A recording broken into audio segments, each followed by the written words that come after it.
everyone, I'm Dr. Kiran Mavai and this is the fifth video of our online lecture series, Some Basic Concepts of Chemistry. So today we will discuss about mole concept. So in our previous videos, we have discussed about laws of chemical combination, matter, its physical state and its chemical properties. So आज के lecture में हम start करने वाले हैं mole concept. ठीक है, बहुत ही इंपॉर्टेंट टॉपिक है मोल कॉन्सेप्ट. इसी चैप्टर में नहीं, बाकी बहुत सारे चैप्टर्स में भी आपको इसकी रिक्वायरमेंट होगी क्वेश्चन सॉल्व करने के लिए. ठीक है, स्टार्ट करते हैं मोल कॉन्सेप्ट से. तो सबसे पहला हमारा टॉपिक है आज का एटॉमिक मास. देखो बेटा, जो आप एलिमेंट्स पढ़ते हैं, पूरी पीरियोडिक टेबल में एलिमेंट्स है, 118 एलिमेंट्स है. तो आप उन एलिमेंट्स का एक एक एटम का मास कैसे मेजर करेंगे? बहुत डिफिकल्ट है. जनरली जो हमारी एसआई यूनिट होती है उसमें हम मास को किलोग्राम में मेजर करते हैं. ठीक है, लेकिन एटम का साइज स्मॉल है, इनका मासेस तो और भी कम है. तो हमें इनका मास कैलकुलेट करने के लिए क्या किया गया? एक स्टैंडर्ड फिक्स किया गया. ठीक है, एक स्टैंडर्ड या एक रेफरेंस फिक्स किया गया और बाकी सबका मास उस रेफरेंस के अकॉर्डिंग मेजर किया गया. तो इस केस में रेफरेंस हमारा फिक्स हुआ है कार्बन 12. ठीक है, कार्बन 12 को एज अ रेफरेंस और एज अ स्टैंडर्ड यूज किया गया है to calculate the atomic masses of other elements.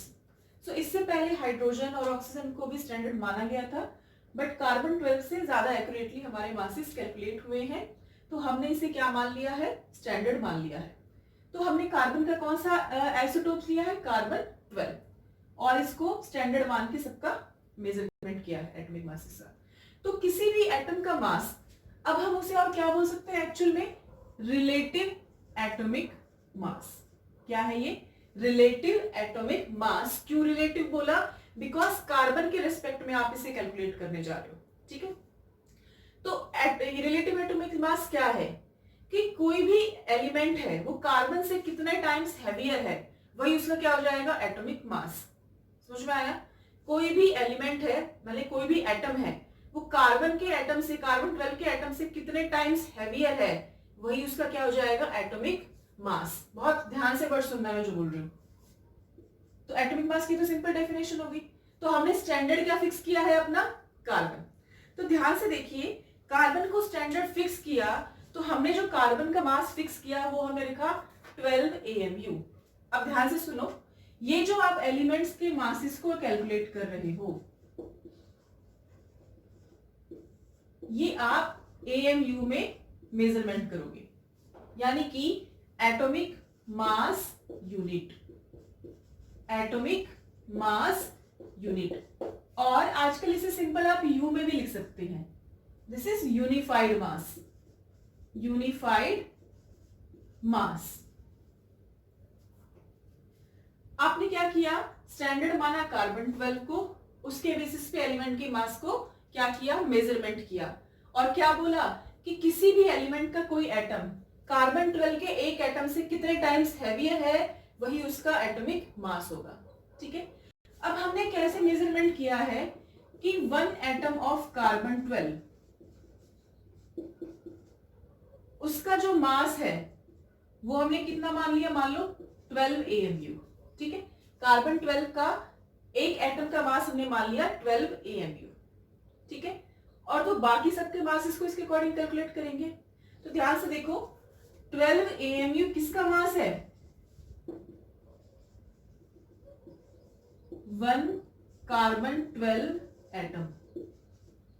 तो 1 AMU कितना होगा? इसे यहां ले आओ, यानी कि 1/12 part of mass of 1 carbon 12 atom. तो जो AMU आप बोल रहे हैं कि किसी भी एलिमेंट के एटम को आप AMU में मेजर करेंगे उसका मास, तो वो एक्चुअल में देखो क्या है? हमने स्टैंडर्ड फिक्स किया था कार्बन 12 को, उसके मास को हमने बताया 12 AMU, 12 एटॉमिक मास यूनिट, और 12 U यूनिफाइड मास. तो 12 AMU किसका मास है? कार्बन के एक एटम का. तो 1 AMU क्या होगा? इसे यहां ले आओ, यूनिटरी मेथड याद है ना, इसे यहां ले आओ. तो 1/12. तो आप इसे डिफाइन क्या करोगे? कैसे करोगे? 1 AMU is the mass of 1/12 part of mass of 1 carbon atom. यानी कि 1/12 part of mass of one carbon atom is called 1 AMU. समझ में आया? कार्बन 12th के मास का 1/12 पार्ट, ठीक है। कार्बन एटम भी कौन सा लिया है? कार्बन 12 लिया है, आइसोटोप उसका, उसके 1/12 पार्ट को आपने क्या बोल दिया? 1 AMU बोल दिया है। अब ये 1 AMU अगर हम ग्राम्स में देखें तो इसकी वैल्यूज कितनी मिली हमें? वैल्यू कितनी मिली? 1.66 इंटू 10⁻24 ग्राम। 1 AMU की वैल्यू कितनी मिली? 1.66 इंटू 10⁻24 ग्राम। समझ में आ गया? इसे नोट डाउन करो, फटाफट से वीडियो पॉज करो और नोट डाउन करो जल्दी से, ठीक है। समझ में आया यहां तक? अब देखो,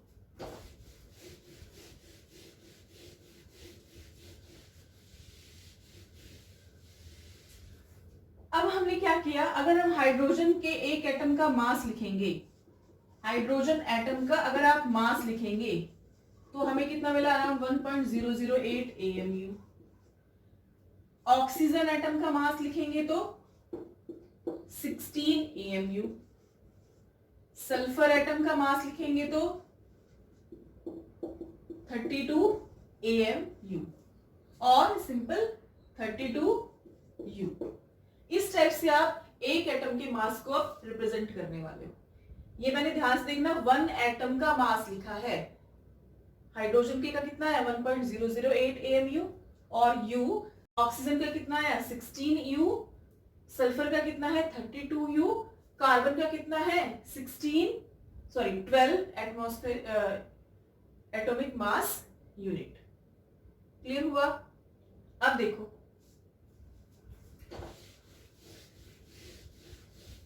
कई बार क्या होता है कि कोई एलिमेंट एक से ज्यादा आइसोटोपिक फॉर्म में एग्जिस्ट करता है, ठीक है। जैसे कि हाइड्रोजन जो है 3 आइसोटोपिक फॉर्म में एग्जिस्ट करता है, protium, deuterium and tritium. Similarly जो कार्बन आपका है, कार्बन भी 3 आइसोटोपिक फॉर्म में एग्जिस्ट करता है। कितने आइसोटोप्स हैं उसके? 3 आइसोटोप्स। क्या होते हैं? जिनका सेम एटॉमिक नंबर हो बट डिफरेंट मास नंबर हो। किसी भी एलिमेंट को रिप्रेजेंट करने का तरीका होता है ZXA और ZXA।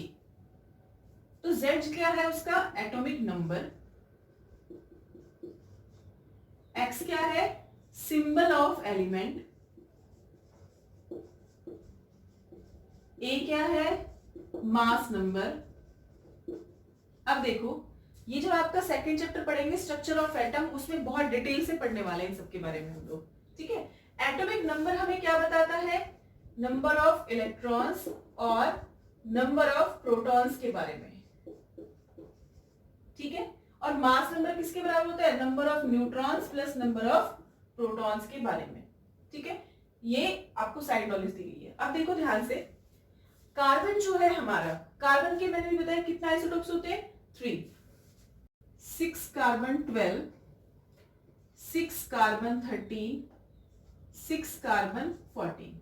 तो कार्बन 12, कार्बन 13, कार्बन 14, देखो सेम वे में रिप्रेजेंट किया है। 6 is the atomic number, C is the representation or symbol of carbon, 12 is the mass number of carbon 12, here 13 is the mass number and in this case 14 is the mass number। Clear हुआ? अब हम क्या करेंगे, अगर कोई भी element एक से ज्यादा आइसोटोपिक फॉर्म में प्रेजेंट है तो उसका मास हम कैसे कैलकुलेट करेंगे? Atomic mass. ध्यान से देखना, कार्बन 12 का जो है एटॉमिक मास होता है वो होता है 12 AMU। कितना होता है? 12। तो ये हमने क्या लिखा? आइसोटोप्स लिखे, यहां उनका क्या लिखा? मास लिखा। कार्बन 13 का मास होता है 13.003 और कार्बन 14 का होता है 14.003 अप्रॉक्स AMU, ठीक है। AMU में है ये। अब इन एलिमेंट्स की जो आइसोटोपिक फॉर्म है उनकी रिलेटिव अबंडेंस क्या है? रिलेटिव अबंडेंस, यानी कि आपके पास अगर कार्बन, मान लो ये है, ये कार्बन है, तो इसमें कितना परसेंट तो कार्बन 12 है, कितना कार्बन 13 है और कितना 14 है। उसको बोलते हैं रिलेटिव अबंडेंस। अब वो इस केस में परसेंटेज में गिवन है। कार्बन 12 की कितना है 98.89%, कार्बन 13 है आपका अराउंड 1.108% और कार्बन 14 है आपका अराउंड 2 इंटू 10⁻10%। देखो बहुत ही कम है, 2 इंटू 10⁻10, -10 में पावर है, यानी कि बहुत कम अबंडेंट है ये। ठीक है, तो अब हम इस केस में क्या करेंगे, अब तो हमारे पास तीन आइसोटोप्स आ गए हैं, तो कार्बन का कौन सा मास हम इसमें काउंट करें, तो उसको सॉल्व करने के लिए हम क्या करते हैं, एवरेज एटॉमिक मास लेते हैं। ठीक है, क्या लेते हैं हम, एवरेज एटॉमिक मास। अगर कोई एलिमेंट आइसोटोपिक फॉर्म में एग्जिस्ट करता है तो हम उसका एवरेज एटॉमिक मास कैलकुलेट करेंगे। कैलकुलेट करने का तरीका क्या है, देखो, mass of a particular isotope और उसे किससे मल्टीप्लाई कर देंगे, अब उसकी रिलेटिव अबंडेंस से मल्टीप्लाई कर देंगे और जितने भी है उनका समेशन कर देंगे। ठीक है, अब देखो कैसे करते हैं। मान लो हमें एटॉमिक मास निकालना है, एवरेज एटॉमिक मास कार्बन का, तो कैसे करते हैं, कार्बन की 3 आइसोटोप्स 12, 13, 14। अब कार्बन 12 का मास कितना है 12 इंटू अबंडेंस कितनी है 98.89%। ध्यान से देखना, परसेंट है, परसेंट को हटाने के लिए हम अपॉन 100 कर देते हैं, है ना, परसेंट को हटाने के लिए क्या कर देते हैं, अपॉन 100।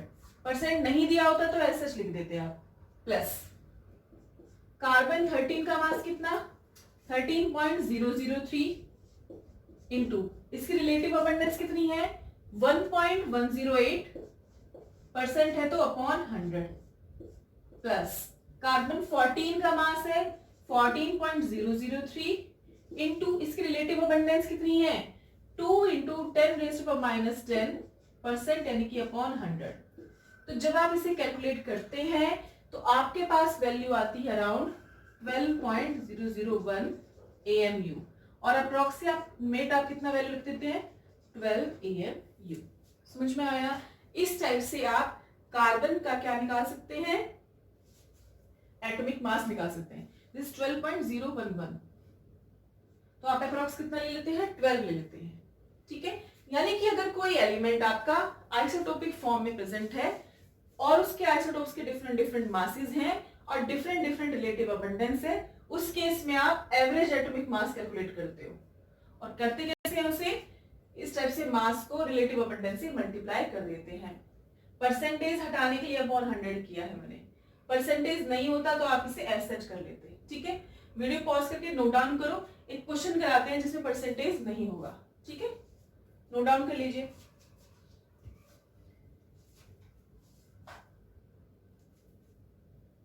ठीक है, नेक्स्ट क्वेश्चन हम करते हैं, ध्यान से देखिए।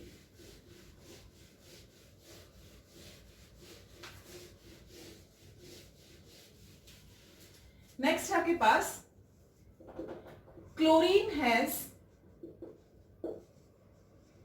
2 आइसोटोप्स।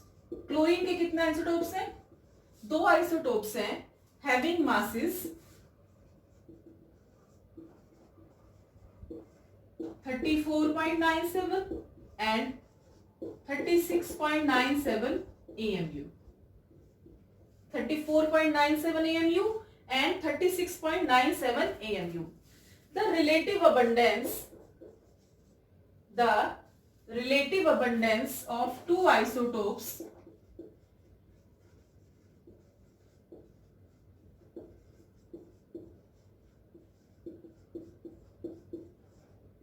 is कितनी है रिलेटिव अबंडेंस आपकी 0.755 and 0.245 respectively. ठीक है, now calculate the average atomic mass of chlorine. तो ध्यान से देखिए, सिमिलर वे में जैसे हमने अभी प्रीवियस क्वेश्चन किया था, सिमिलर वे में क्लोरीन के कितने आइसोटोप्स हैं 2, तो 1 isotope, this is second one. पहले वाले का मास कितना 34.97 AMU, सेकंड वाले का मास कितना 36.97 AMU। पहले वाले की अबंडेंस कितनी है, रिलेटिव अबंडेंस, यहां लिखेंगे मास, यहां लिखेंगे आइसोटोप। ठीक है, रिलेटिव अबंडेंस कितनी है 0.755।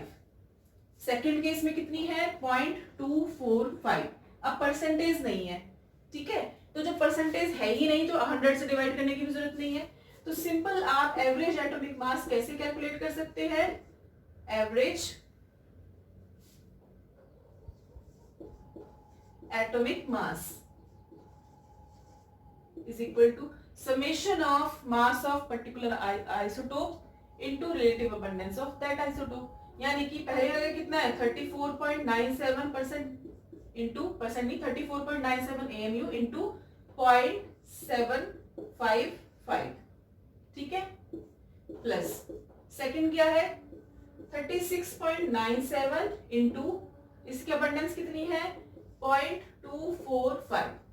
अब इस केस में ध्यान से देखिए परसेंटेज नहीं है तो मैंने 100 से डिवाइड नहीं किया, और जब आप इसे सॉल्व करोगे तो आपके पास आंसर आ जाएगा around 35.46 AMU, approximately 35.5 AMU। That's why आप क्लोरीन का क्या लिखते हैं एटॉमिक मास 35.5। क्यों लिखते हैं, बिकॉज क्लोरीन हैज 2 आइसोटोप्स, और आप एवरेज एटॉमिक मास लिखते हैं, ठीक है। तो आपने क्या किया रिलेटिव अबंडेंस के दो फॉर्म देख लिए, परसेंटेज और सिंपल बिना परसेंटेज के। एक कई बार क्या होता है क्वेश्चन आ जाता है रिलेटिव अबंडेंस आपको रेशो की फॉर्म में गिवन होती है, ठीक है, क्या फॉर्म में है रेशो की फॉर्म में गिवन है। तो ध्यान से देखिए इसी क्वेश्चन को थोड़ा मोल्ड कर दिया गया है।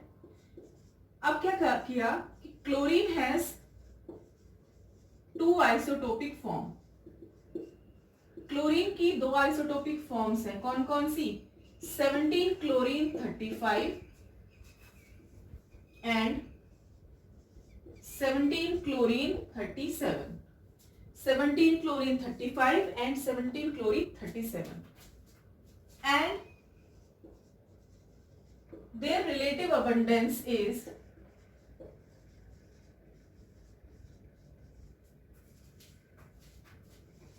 in the ratio of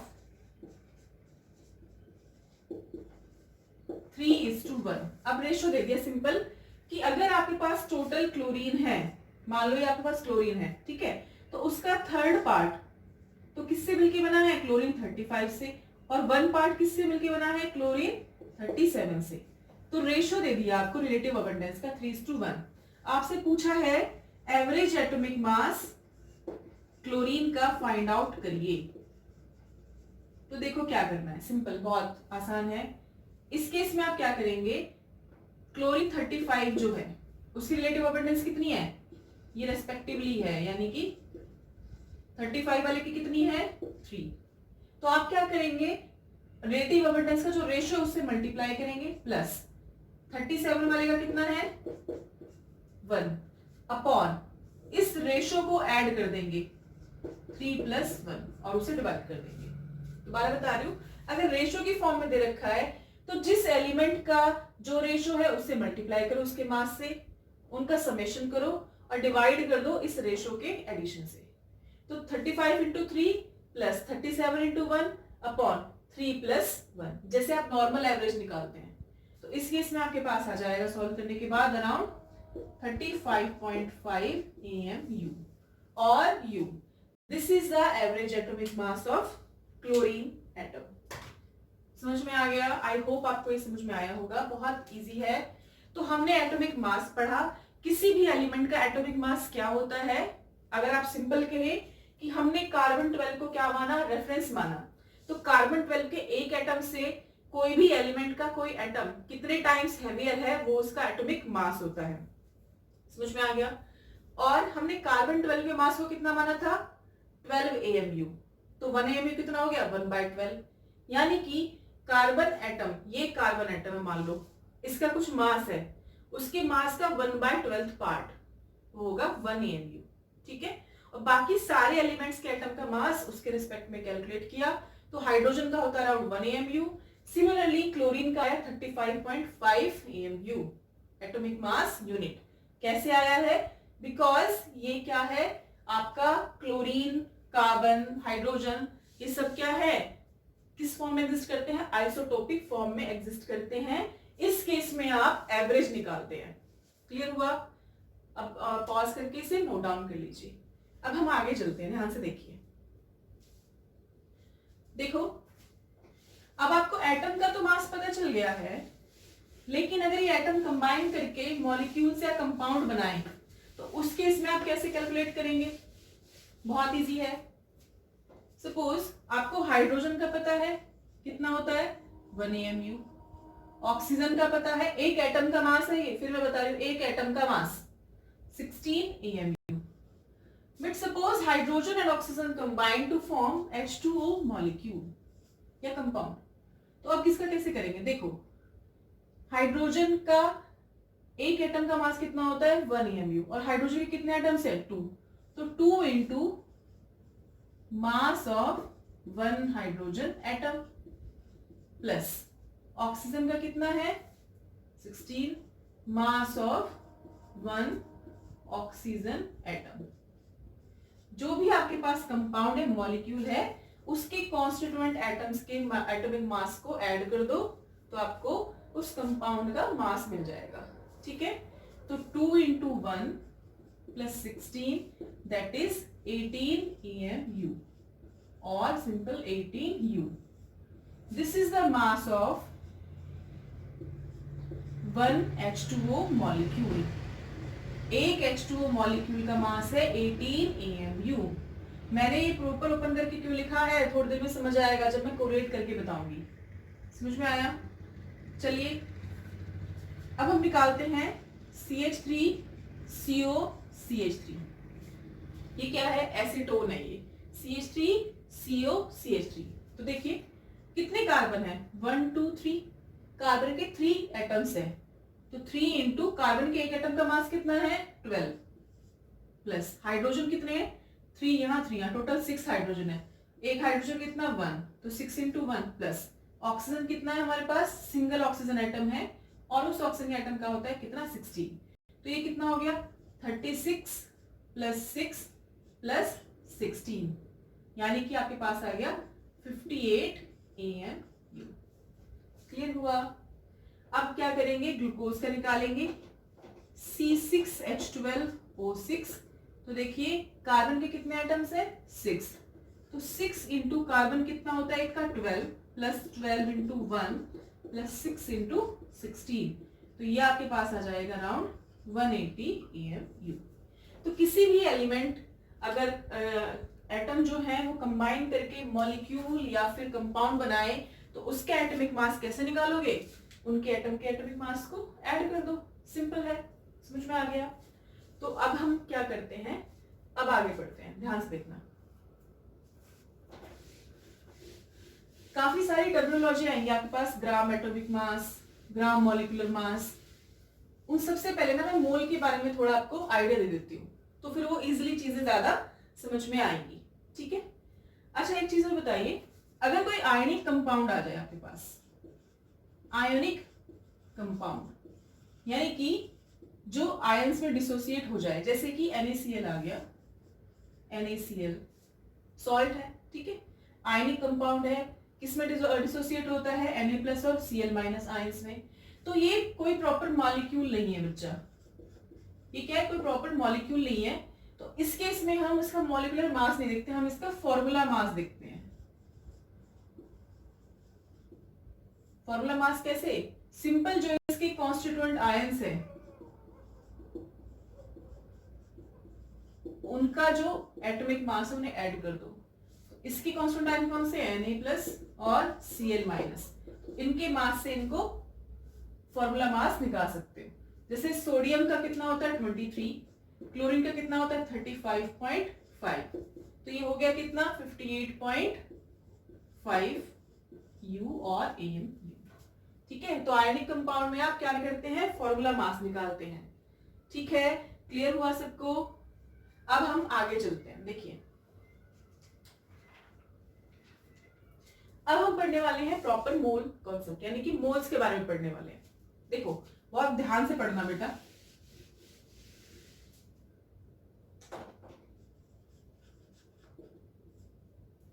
ये मोल क्या है?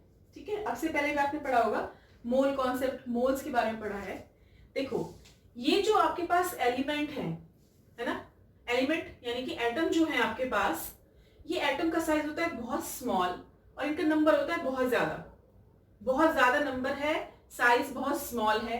तो आप इन्हें कैलकुलेट कैसे करोगे, यानी कि इनकी क्वांटिटी कैसे बताओगे, कितने नंबर है एटम्स का।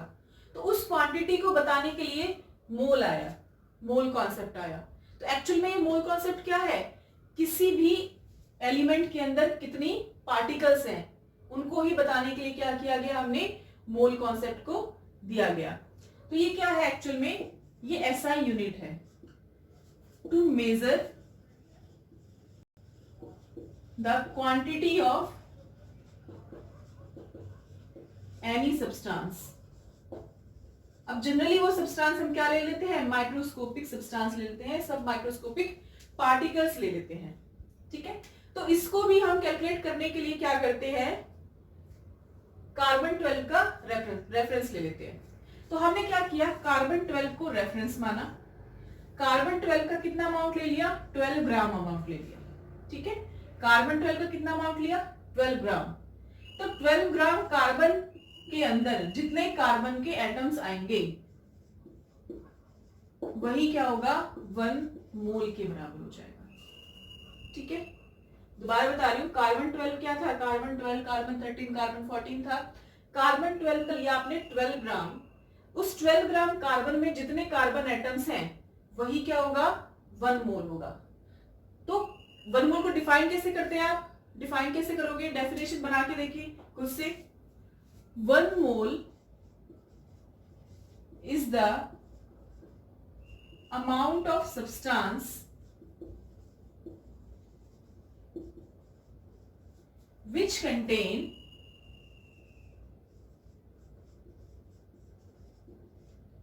as many particles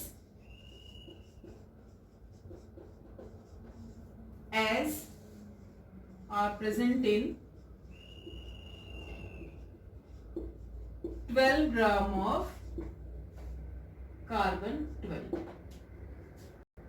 1 मोल वो सब्सटेंस है जिसमें कितने पार्टिकल्स होंगे, जितने की कार्बन 12 के 12 ग्राम में प्रेजेंट होंगे, क्या एटम्स, समझ में आ गया। ये है आपका 1 मोल, क्लियर हुआ। अब हमें क्या पता है 12 ग्राम में कितने एटम्स है, तो इसको फर्दर कैलकुलेट किया गया। तो देखो कैलकुलेशन मैं आपको जस्ट करके दिखा रही हूँ ताकि आपको ये ब्लाइंडली ना हो कि कहां से आ गया डेटा, लेकिन आपको फाइनल क्वांटिटी एक ही याद करनी है, ठीक है। तो कैसे करोगे कि हमने क्या किया, एक मास स्पेक्ट्रोमीटर होता है, एक स्पेक्ट्रोस्कोपिक टेक्निक होती है जिससे आप मास कैलकुलेट कर लेते हो। तो हमने क्या किया, कार्बन 12 का मास कैलकुलेट किया, यानी कि 1 atom of carbon 12, marker change कर लेते हैं,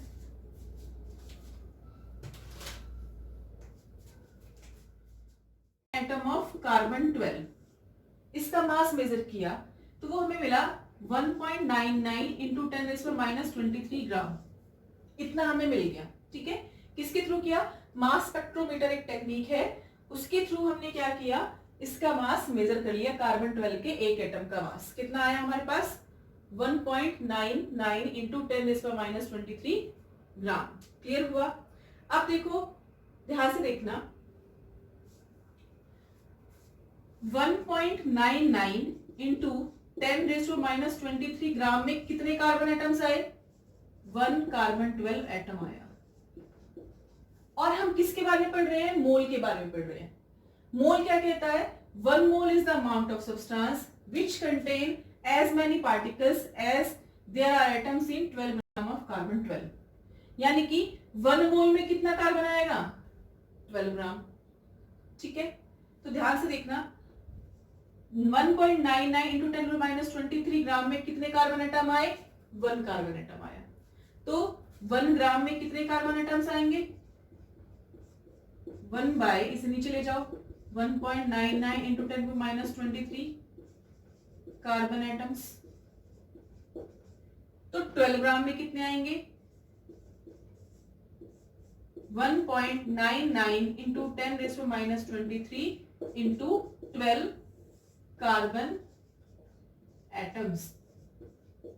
और जब ये कैलकुलेट किया गया, इसको सॉल्व करेंगे तो ये आपके पास आएगा 6.023 इंटू 10⁻⁻23, यानी कि 12 ग्राम को हम और क्या बोल सकते हैं, 1 मोल, तो 1 मोल कार्बन में हमें कितने एटम्स मिले? 6.023 into 10 raise to the power 23 atoms हमें मिले हैं। ध्यान से देखो, और इसी नंबर को हम बोल देते हैं एवोगैड्रो नंबर। एवोगैड्रो नंबर, और डिनोट कैसे करते हैं? एन, और इसके यहाँ बेस पे ए लिख देते हैं, एन ए। समझ में आया? ये आपका मैथमेटिकल फॉर्म है, बट आपको ये कहीं पूछ नहीं जाएगी। आप एकदम ब्लाइंडली फॉलो करेंगे कि ये क्वांटिटी कहाँ से आई है, तो उससे बेटर है कि आपको बता दिया जाए कि कहाँ से आया है। ठीक है, तो मोल को आप डिफाइन कैसे करते हो? डेफिनेशन वगैरह कोई नहीं पूछने वाला है, सीधा आप क्वेश्चन सॉल्व करेंगे उसके बेस पे। लेकिन समझ लो डेफिनेशन क्या कहती है, मोल हम क्यों यूज कर रहे हैं, किस लिए यूज किया गया है? किसी भी सब्सटेंस की क्वांटिटी को बताने के लिए हम मोल वर्ड यूज कर रहे हैं कि कितना सब्सटेंस है। तो 1 मोल कितना सब्सटेंस है? कार्बन 12 का 12 ग्राम आप ले लीजिए, उस 12 ग्राम में जितने कार्बन एटम्स होंगे उन एटम्स को आप सीधा क्या बोलते हो? उस क्वांटिटी को 1 मोल बोल देते हो। ठीक है, तो अब इस क्वांटिटी को मेजर कैसे किया गया? हमने एक कार्बन एटम का मास ले लिया, वो हमें कितना मिला? 1.99 इंटू 10⁻23 ग्राम मास स्पेक्ट्रोमीटर से। तो अब इसे बैक कैलकुलेट करो, यूनिटरी मेथड लगाओ कि 1.99 इंटू 10⁻23 ग्राम में कितने एटम्स आए? 1 एटम। तो 1 ग्राम में कितना आएगा? 1/1.99 इंटू 10⁻³ तो 12 ग्राम में कितना आएगा? 1.99 को 1/1.99 को 12 से मल्टीप्लाई कर दीजिए, तो ये आपके पास आया 6.023 इंटू 10⁻23 एटम्स। तो 12 ग्राम को ही आपने क्या बताया था? 1 मोल बताया था। ठीक है, तो इनडायरेक्टली आप क्या कह सकते हैं? 1 mole is the quantity which contain 6.023 into 10⁻23 entities. कि 1 मोल वो क्वांटिटी है जिसमें 6.023 इंटू 10⁻23 एंटिटीज प्रेजेंट हो। एंटिटीज यानी कि एंटिटीज कुछ भी हो सकता है, वो एटम्स हो सकते हैं, मॉलिक्यूल हो सकते हैं, आयंस हो सकते हैं, इलेक्ट्रॉन हो सकते हैं, प्रोटॉन हो सकते हैं, कुछ भी हो सकता है। तो 1 मोल जब भी किसी सब्सटेंस की बात होगी तो कितना सब्सटेंस होगा? Na substance. इसको हमने क्या बोला है? Na, Avogadro number, Na। ठीक है, तो अगर आपसे कहे 1 मोल शुगर, यानी कि कितने शुगर की बात हो रही है? Na शुगर की बात हो रही है। 1 मोल वाटर, 1 मोल वाटर मॉलिक्यूल, उसमें कितने मॉलिक्यूल्स होंगे? Na molecules. ठीक है, किसी भी सब्सटेंस के आगे 1 मोल लगा दो, वो कितना हो जाएगा? Na के बराबर हो जाएगा, यानी कि एवोगैड्रो नंबर के बराबर। अब ये जो एवोगैड्रो नंबर है इसकी वैल्यूज क्या होती है? 6.023 इंटू 10⁻23। देखो बेटा, कहीं कहीं बुक्स में 22 भी लिखा हुआ है। ठीक है, लेकिन जनरली मैं इसे 23 लिख देती हूँ, माइनर गैप आएगा, कोई ज्यादा चीज नहीं आएगा। याद कैसे करोगे कि 2 3 लास्ट में एंड हो रहा है, पावर भी कितनी है? 2 3। तो 6.023 इंटू 10⁻23 एवोगैड्रो नंबर। ठीक है, इसे नोट डाउन कर लीजिए जल्दी से। अब हम आगे चलते हैं। अब आपको पता चल गया 1 मोल में कितना सब्सटेंस आएगा? कितना? Na substance, Na Avogadro number.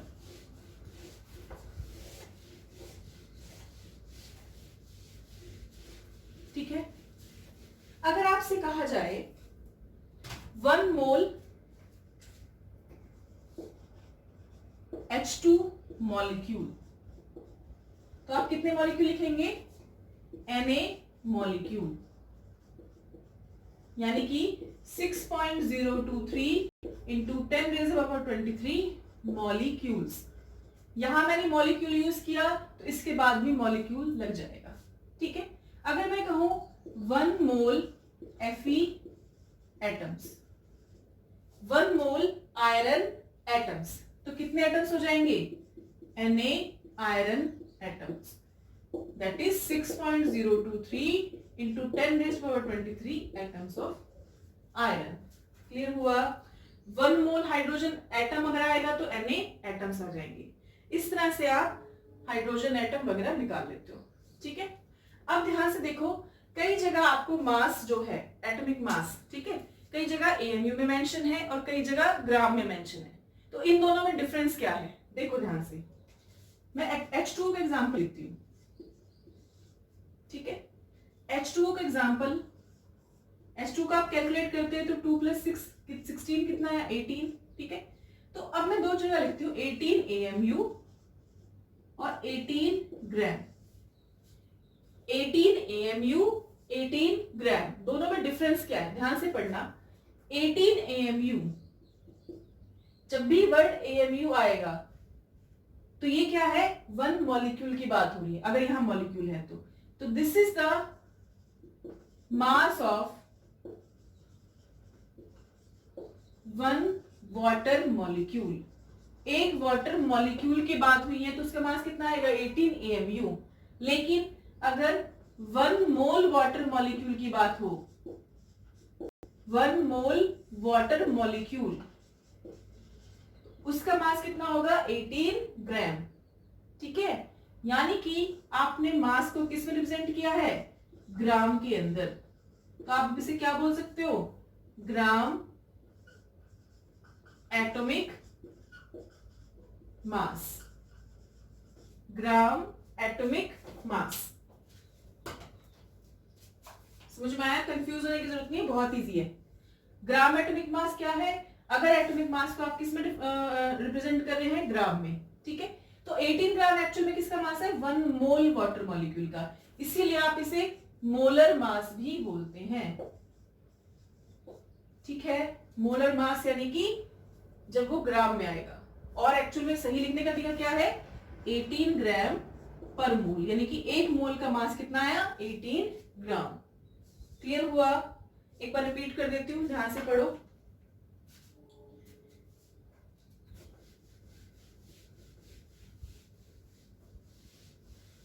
दो क्वांटिटीज होती है बेटा, रिलेटिव एटॉमिक मास पढ़ लिया था, एक होता है ग्राम एटॉमिक मास, एक होता है ग्राम मॉलिक्यूलर मास।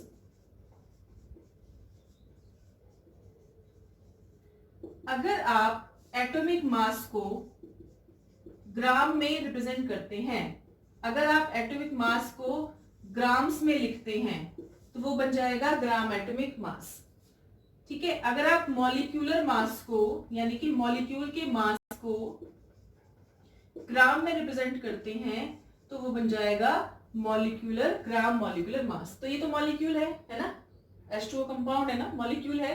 तो H2O अगर मैं 18 AMU लिख रही हूं तो इसका मीनिंग होगा कि H2O का एक मॉलिक्यूल है, इस टाइप से, इसका मास है 18 AMU। लेकिन आपने इस तरह से H2O कितने ले लिए, टोटल 1 मोल H2O ले लिए, तो उनका मास कितना आ जाएगा 18 ग्राम, ठीक है। डिफरेंस समझ में आ गया। एक अगर वाटर मॉलिक्यूल आपने लिया है उसका मास है 18 AMU, इस तरह से वाटर मॉलिक्यूल कितने ले लिए, अब आपने 1 मोल ले लिए, तो उनका मास कितना हो गया 18 ग्राम, ठीक है। आई होप आपको ये समझ में आया होगा, कंफ्यूज होने की बिल्कुल जरूरत नहीं है, ठीक है। अब देखो, अब हम और क्या कर सकते हैं। अगर आपसे पूछा जाए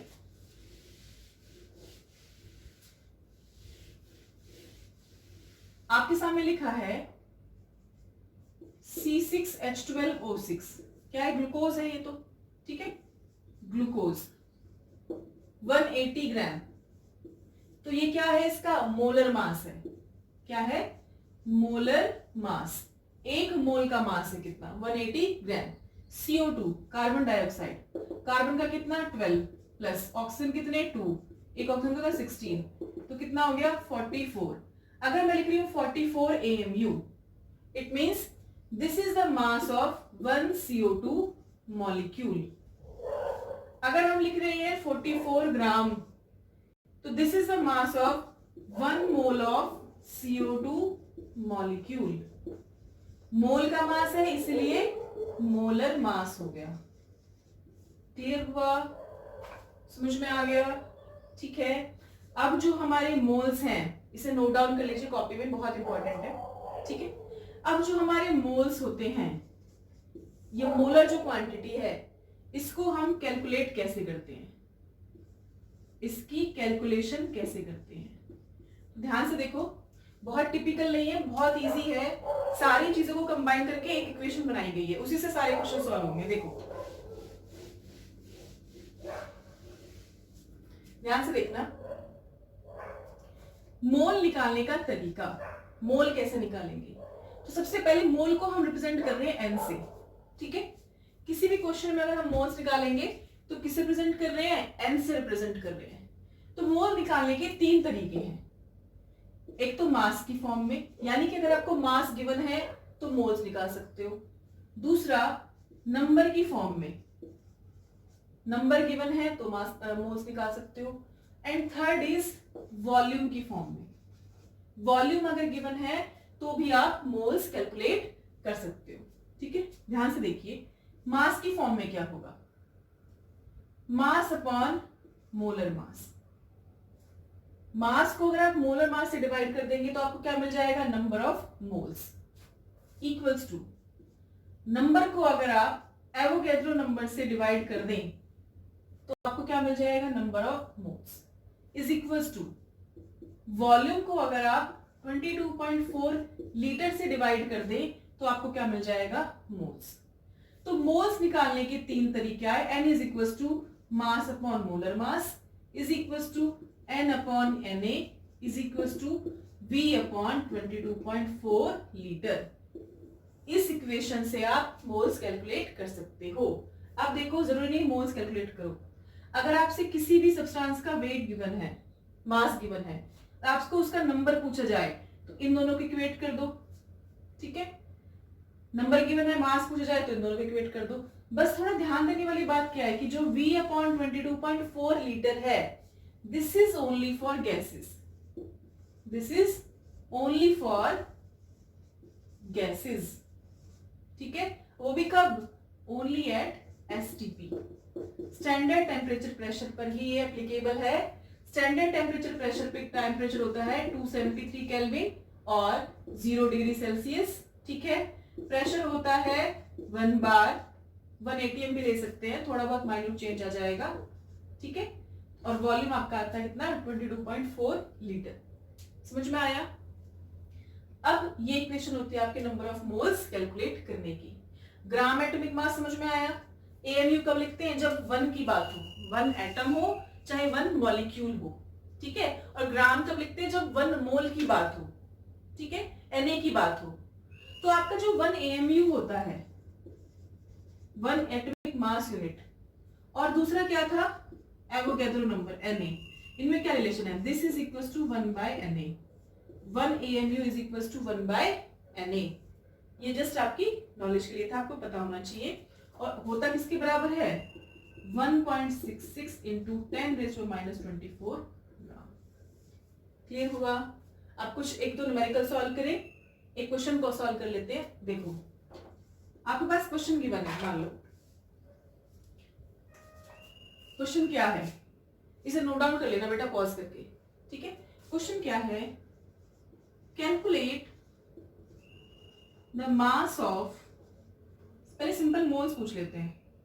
calculate the number of moles of 22 gram of CO2 molecule. CO2 molecule के 22 ग्राम में कितने नंबर ऑफ मोल्स होंगे। तो आप कैसे सॉल्व करेंगे, देखो किसके बारे में पूछा है, CO2 के बारे में। अब पूछा क्या है, गिवन क्या है, ग्राम, ग्राम किसकी यूनिट है, मास की यूनिट है। तो नंबर ऑफ मोल्स निकालने का तरीका आता है मास अपॉन मोलर मास, है ना। मास कितना गिवन है, 22। CO2 का मोलर मास कितना होता है, कार्बन का 12, 2 इंटू 16 यानी कि 12 प्लस 32 दैट इज 44। तो यहाँ 44 पुट कर दीजिए, तो आंसर कितना आया, 1/2 यानी कि 0.5 मोल। तो 22 ग्राम के अंदर 0.5 मोल्स आपके होते हैं, ठीक है। और अगर आपसे पूछा जाए calculate the number of molecules, the number of molecules in 22 gram of CO2, 22 gram CO2 molecule में कितने मॉलिक्यूल्स हैं CO2 के। तो देखो ध्यान से देखो, ग्राम यानी कि वेट गिवन है, नंबर पूछा है, तो इन दोनों को इक्वेट कर दीजिए। तो weight upon molecular weight is equals to N upon Na। Molecules पूछा है तो ये नंबर ऑफ मॉलिक्यूल्स निकलेंगे यहां से, ठीक है। तो N कितना हो जाएगा, देखो मास कितना था 22, मोलर मास कितना 44, इसे यहाँ ले आइए 6.023 इंटू 10⁻23, तो आंसर आ जाएगा 0.5 into 6.023 into 10⁻23 molecules, that is around 3.012. समझ में आया? Around 3.012 into 10⁻23 molecules. ठीक है, 22 ग्राम CO2 के अंदर कितने मॉलिक्यूल्स हैं? इतने मॉलिक्यूल्स हैं.